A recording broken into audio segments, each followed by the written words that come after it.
Good evening and welcome to the Thursday, November 13th, 2025 meeting of the Indian River County Zoning Board. Yeah, I thought we were commissioners. Where you are, Dr. Yeah. Day.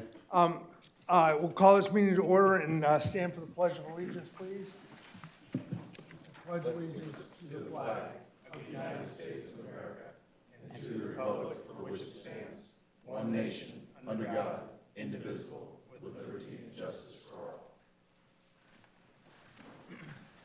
Thank you. Are there any additions or deletions to the agenda?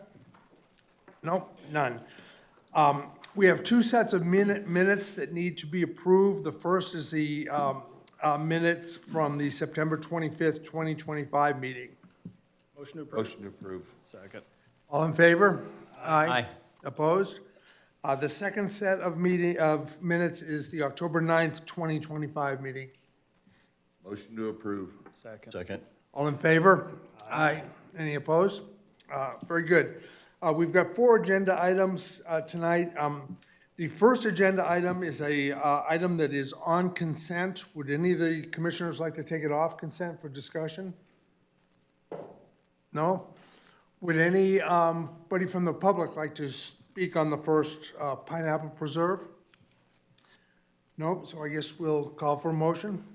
Motion to approve. Second. All in favor? Aye. Very good.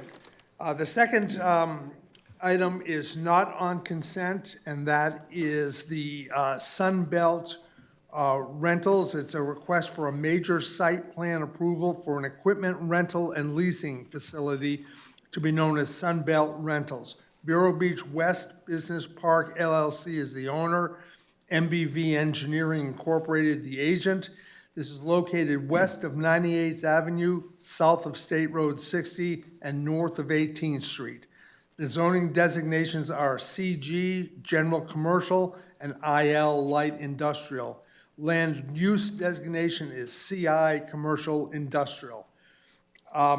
Are there any declarations of ex parte communication, and can everyone affirm that they are able to evaluate this item with an open mind? On my right? Yeah, on my left? Good. We are, anyone who would like to speak on this, please stand and be sworn in. Do you swear or affirm to tell the truth, the whole truth, and nothing but the truth? Very good, so staff presentation. Good evening, Chair and board members. I'm Kelly McKinley, Senior Planner with Current Development. Before you today is Sunbelt Rentals, and they're seeking major site plan approval. The location map shows that this is south of State Road 60. It does encompass 5 lots within the platted subdivision.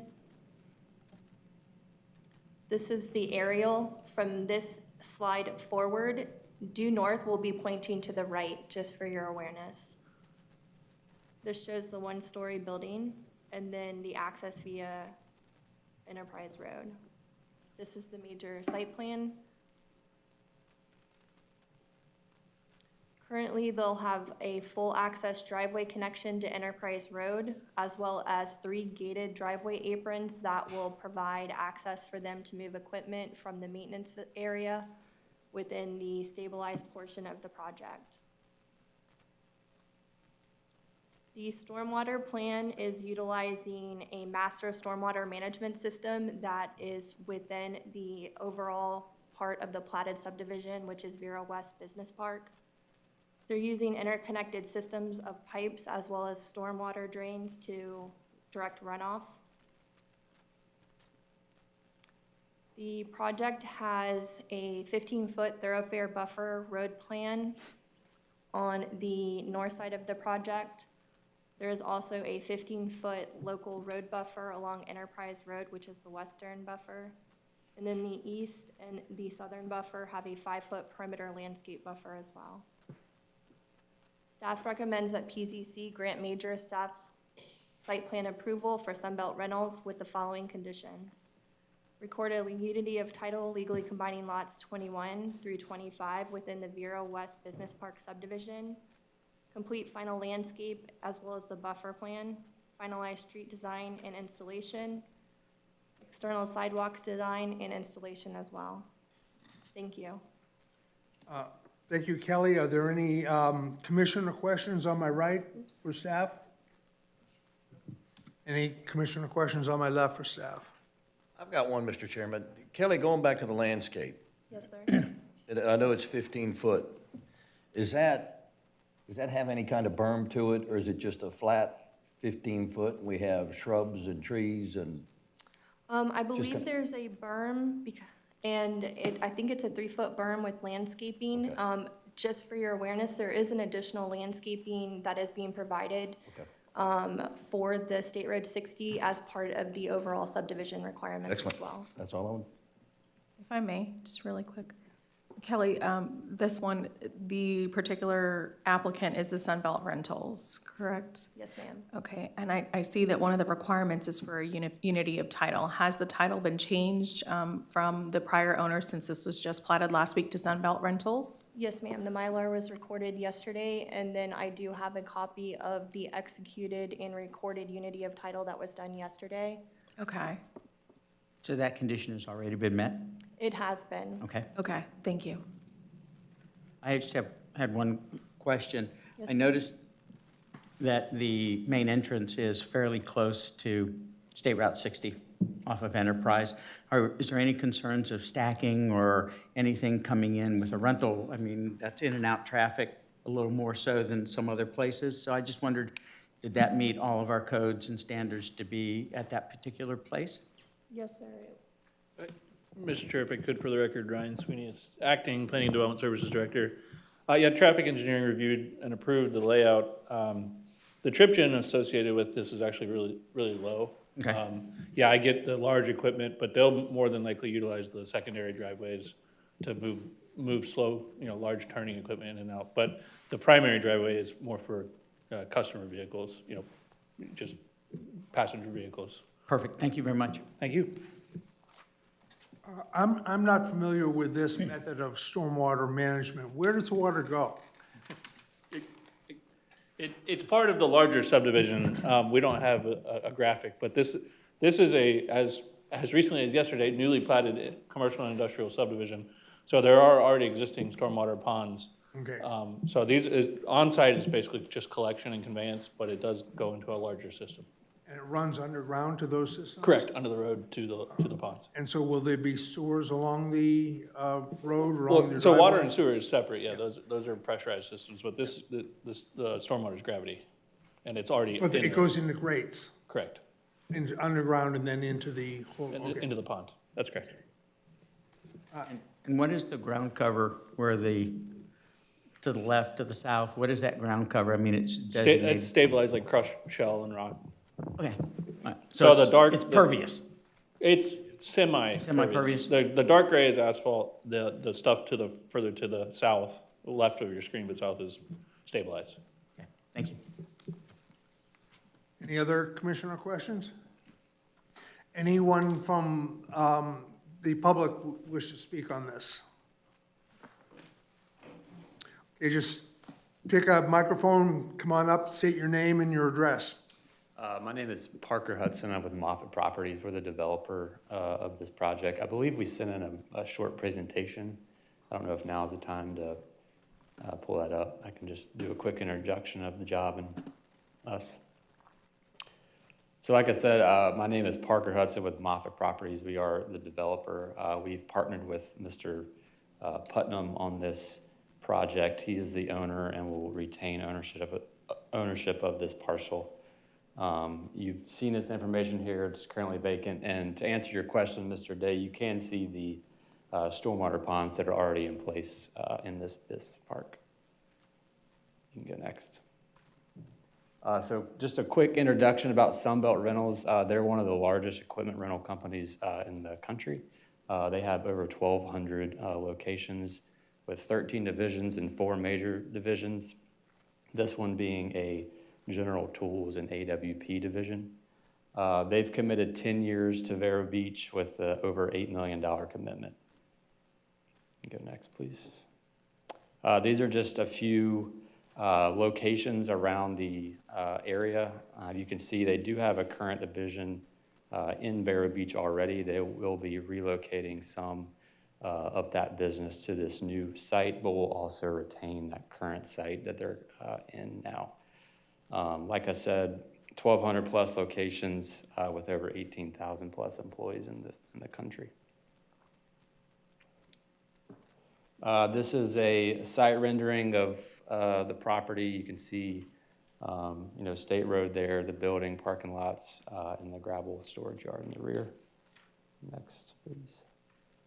There's just another colorized landscape plan that you saw previously.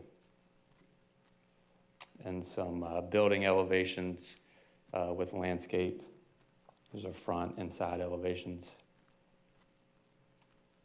Again, building elevations with the Sunbelt green and the logos there. Same there. And that's all I had. If you have any questions, I'd be happy to answer them. Mr. Hudson, I appreciate you bringing this forward and Yeah. showing this to us, because it's just nice to see. Very Absolutely. helpful. Yeah, absolutely. Any questions for Mr. Hudson? On my left? No, sir. Any on my right? One quick. Okay. Yeah, the additional landscape that your depiction showed, is it true to the additional landscaping that's part of one of the conditions? I think it incorporates it, yes, sir.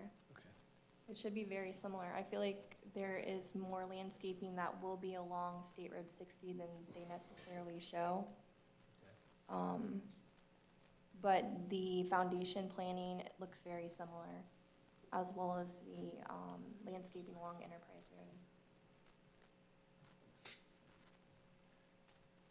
Road. Okay, you good?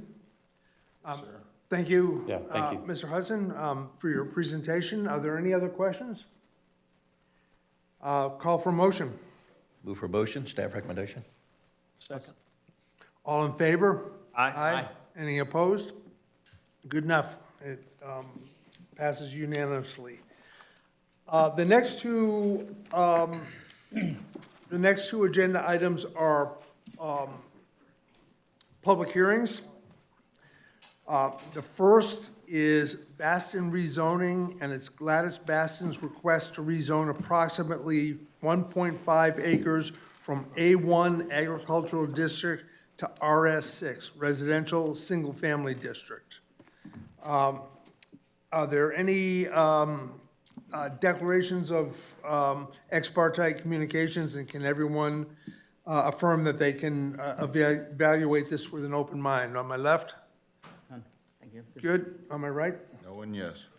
Good enough. Anyone who would like to speak on this, please be sworn in.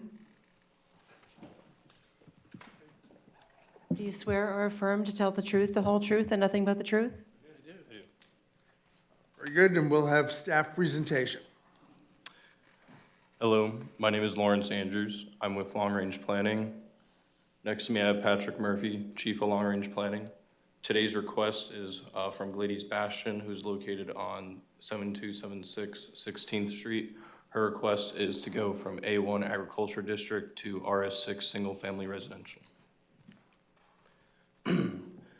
The site is a 1.5 acre parcel on the north side of 16th Street. It is approximately 750 feet east of 74th Avenue, as seen on the aerial to the right. Its current zoning is A1, and its proposed zoning is RS6. Its future land use right now is M1, and it's within the urban service area. The intent of this rezoning, the owner, Gladys Bastion, who is in attendance today, is requesting to rezone the property to allow the parcel to be lot split to allow construction of one single-family home. The development pattern and zoning history of the area. Gladys Bastion has lived on the property since 1975. The parcel has been zoned A1 since the county's 1975 zoning atlas.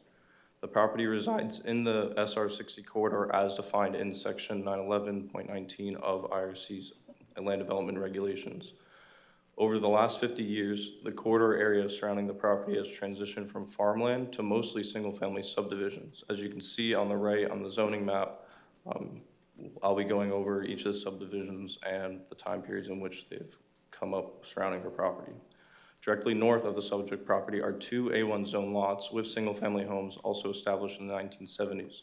Farther north is undeveloped land zoned RM6. To the east is Breezewood Park subdivision, RS6, platted in 1956. Further east lies Village of Lexington, RM6, platted in 1986. South across 16th Street is Point West East Village, which is zoned PD, Traditional Neighborhood Design, platted in 2006. Adjacent to the west is the Willow subdivision, RM8, a plat over site plan approved in 2016. Continuing west is Westlake Estates, a large lot subdivision. The subject site is surrounded entirely by residential uses, and there are no adjacent commercial or industrial zones, ensuring consistency with the locational criteria outlined within Policy 1.43 of the Comprehensive Plan. Going over the existing versus the proposed zoning. On the right, as I go over this, you can see a table that goes over all of the standards for each zoning district. Current zoning, A1, is low density, which permits 1 dwelling unit per 5 acres. So our current property, the 1.5 acre parcel, is undersized and non-conforming under A1 standards. The proposed zoning, RS6, residential zoning, allows up to 6 units an acre, and it's suited for residential infill development within the urban service area. The A1 zoning is not permitted under the property's M1 medium residential future land use designation. RS6 is an appropriate implementing district for M1 and would bring the parcel into conformity with the comprehensive plan. So as an analysis per chapter 902.12.3, items A through K, staff found no conflicts with the applicable land development regulations for the requested RS6 zoning. RS6 is an appropriate zoning district for the parcel's M1 future land use. Item B, the proposed rezoning is consistent with all elements of the comprehensive plan. It aligns with policies 4.1, 2.2, 1.13, 1.14, and 1.43. Item C, the proposed RS6 zoning is consistent with the existing M1 future land use. So no future land use amendment change is required for this request. The applicant's request brings the zoning into conformity with the future land use.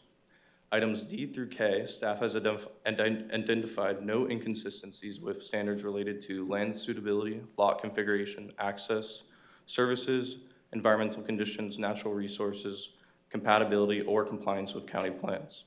All rezoning review criteria A through K has been satisfied. Conclusion and recommendation. The requested RS6 zoning district is compatible with the surrounding area, consistent with the goals and objectives and policies of the county's adopted comprehensive plan, consistent with the county's land development regulations, it's deemed suitable for the subject property, and it's supported by staff. Staff recommends that the Planning and Zoning Commission recommend that the Board of County Commissioners approve this request to rezone the subject property from A1 to RS6. Thank you. Thank you, Lawrence. Any commissioner questions on my right? Sure. Is there any right-of-way easements or anything associated with this, or is it just a pure split? At this time, they're not actually splitting the property. This is just the rezoning portion of it. Once they go to split, they're going to need to put a dual access easement over the existing driveway. They will not be granted a second driveway to the second lot. Yeah, that was, Any questions on the left? no, that was my question, was access. I'm very familiar with the property, having had some involvement at the Willows subdivision there, right next door to it. So I think this is the highest and best use for that. I don't have an issue with it, but the ingress and egress was going to be my question off of 16th there, so Yeah, thank this you. whole area historically was agriculturally zoned. The properties were split before A1 was actually applied to it. Right. That's why the property is actually non-conforming in its size. However, it is a legal conforming lot, and the split will actually also be legal conforming because if the zoning goes through. As you can see, as Lawrence presented to you, this land has transitioned over time to higher intense uses as the area has begun to develop over the last, say, 50 years. And the suburbanization, I always have trouble saying that word, of this area has really just kind of infilled all this A1 into single-family and multifamily zoning over time to support the State Road 60 corridor. So it's all within the urban service area, and this is actually going to make the zoning compatible with the underlying land use designation. Does the piece to the east of it, Patrick, the little sliver there, is that the ingress and egress, I take? So if, That's additional property not owned by the applicant. okay, so what, I guess my question, never mind, scratch that. That access is for the neighboring properties to the Correct. north. I gotcha. Yeah, Yep. That's what that goes back in there, yeah. it's a flag. Okay, Chip, any questions or comments? Okay. Anything else? This is a public hearing, so we'll go ahead and open the public hearing. If you'd like to speak, 2 microphones, name and address.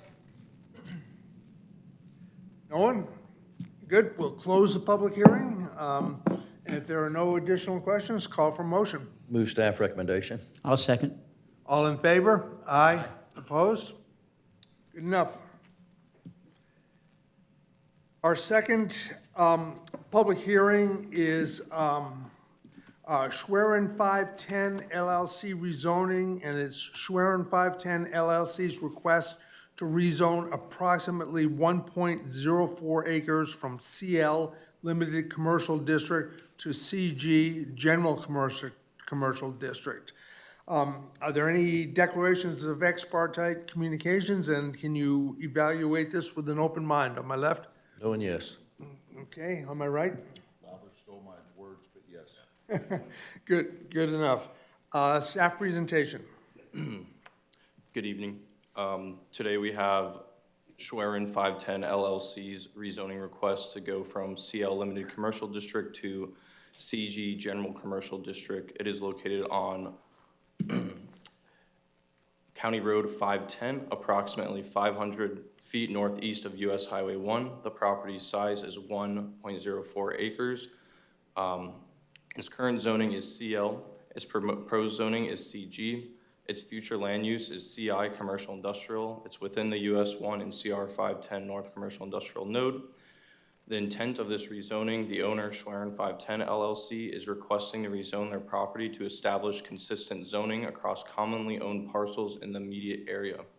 And to note, the comprehensive plan in Chapter 2 specifies under need for redevelopment, Wabasso, page 125, that in Wabasso, one obstacle to major development is the difficulty in assembling enough parcels to create a site large enough for commercial development.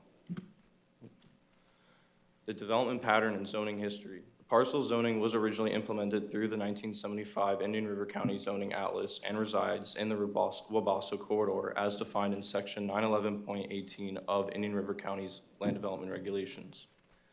The applicant owns adjacent approximately 7.92 acres to the northeast, which are already zoned CG and represent the remaining of undeveloped commercial holdings on the north side of CR 510, east of US Highway 1.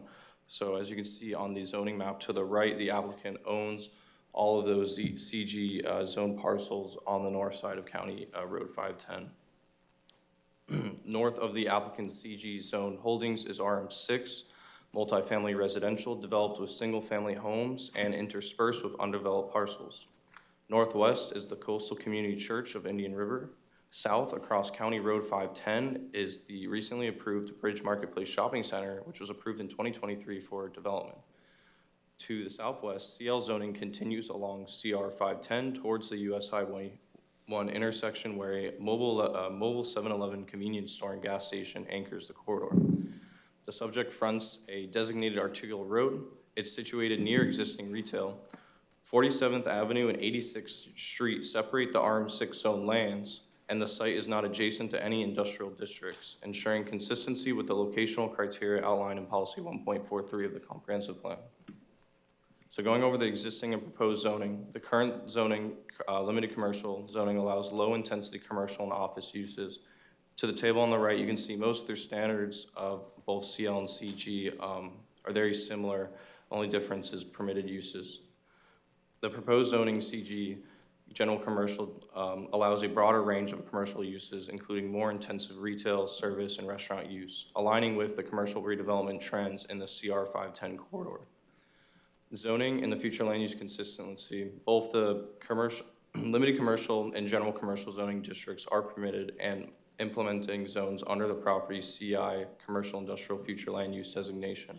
Therefore, the proposed rezoning to general commercial is consistent with the future land use designation. Going through analysis per chapter 902.123, items A through K. Item A, staff found no conflicts with the applicable land development regulations for the requested CG zoning. CG is an appropriate zoning district for the property CI future land use and consistent with the Wabasso corridor regulations. The proposed rezoning is consistent with all elements of the comprehensive plans. It aligns with policies 4.1, 2.2, 1.17, 1.18, and 1.43. Item C, the proposed CG zoning is consistent with the existing CI future land use, so no future land use amendment change is required for this request. Items D through K, staff identified no inconsistencies with standards related to land suitability, lot configuration, access, services, environmental conditions, natural resources, compatibility, or compliance with county plans. All rezoning review criteria for this application, A through K, has been satisfied. Conclusion and recommendation, the requested CG zoning district is compatible with the surrounding area, consistent with the goals, objectives, and policies of the county's adopted comprehensive plan, consistent with all of our county's land development regulations, deemed suitable for the subject property, and is supported by staff. Staff recommends that the Planning and Zoning Commission recommend that the Board of County Commissioners approve this request to rezone the property from CL to CG. Thank you. Thank you, Lawrence. I realize that I neglected to swear in anyone who would like to speak on this, so let's do the swear in now. Anyone who'd like to speak on this? Do you swear or affirm to tell the truth, the whole truth, and nothing but the truth? I do. Very good. Any commissioner questions of staff on the left? No, any questions on the right? I have just two, and Mr. Parquet may be able to answer this. Proximity, I know the report indicated that it was southwest of the current 7-Eleven, but if I'm not mistaken, that's pretty much contiguous. Is that correct? It's southeast, excuse me. The report said that 7-Eleven was southwest, but There's at least a road between them. I don't, there is a road, okay. yeah, there's a road, yeah. And 40 how far, it's hard to see here, how far west of Massey Road is the property in question? Half a mile? I don't know where Massey Road is.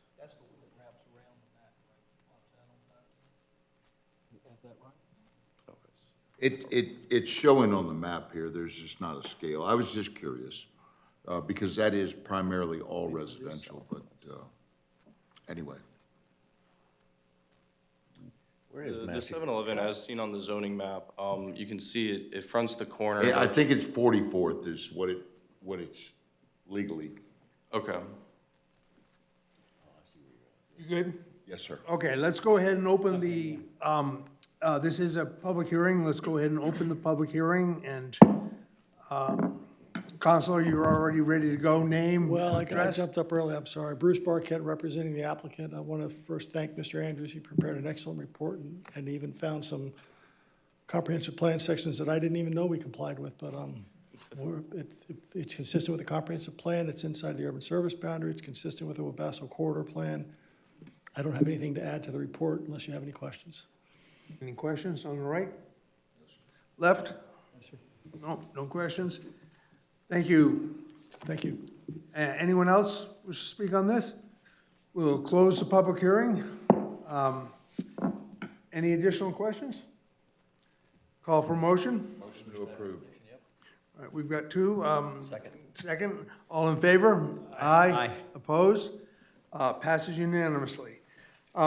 I've been asked to remind the Commissioner for the Commission for Commission matters, just limit our commission matters to factors that influence the entire commission. If you have any specific questions you want to deal with staff, you can meet with them privately. Any commission matters? I guess the problem was that there was too much chatter in this section. I won't characterize it as that, but we do need to be on task, especially if we're talking about previous meetings and future meetings. We don't want to get into a sunshine. Yeah, but let's not pick on Chip. Good, Thank so no commissioner matters, any planning matters? Just that, obviously, we, in the months of November and December, we only have one meeting each month. We will not be meeting on Thanksgiving, luckily, and we won't be meeting on Christmas either. So this is our only meeting in November. We will be having a meeting for the first meeting in December. What's the date? I believe it's the 11th, shooting from the hip. Yes, it's December 11th. Good. You good? Yes, sir. Yep, Thank good. you. Attorney matters? Beautiful. Adjourned. That's it.